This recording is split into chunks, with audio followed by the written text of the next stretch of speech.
Toastmaster, fellow Toastmasters, guests, and especially our speaker, Toastmaster Marshall Isaacson. I thought it was very interesting that you picked a timely subject. As soon as you picked the subject, my head started spinning. Wow, what's this going to be like? It's going to be a campaign speech. However, it was the way you put it, I thought was very interesting because you had a couple of comments right at the first, which really stuck with me. You talked about the blood-sucking animals. Now, did that ring a bell with anyone? Did you get a vision of something in your mind when you said that? Maybe a negative vision, maybe a positive, but it got my attention because I realized that, yes, many politicians do sort of suck off the system and live all their life in Washington, D.C., never hold a day job. Also, at the start, there's one thing I would like to say as a suggestion. Some of the first words you said, I'm going to start with. Rather than saying starting with something, just start with it. Let that be. That would be a suggestion ahead of the first. We took a brief scenario of the rundown of the campaign on the Republican side, Charlotte 17, down to 1. Democratic side, basically 2 main ones all the way through. However,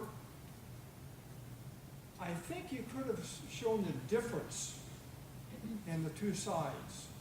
You said there was a lot of negativity. If you read all the news media, and I've read a lot of it in the last couple of months, most of it seemed to stem side that the Republican side had a lot of the negativity.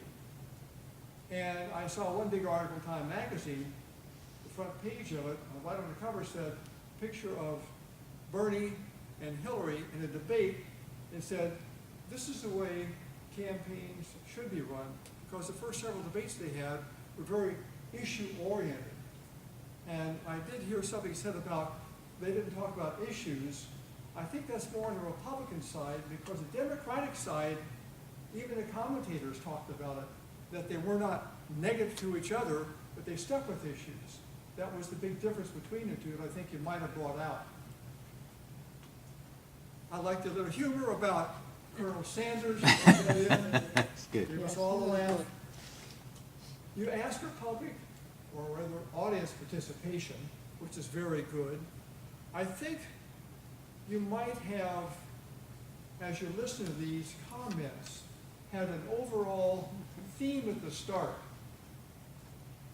that you could have asked the people to comment how their comments fit into your theme. Your theme might have been, what makes this so different from the past?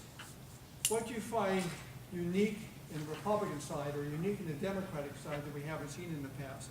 So that you had more meaningful comments from people.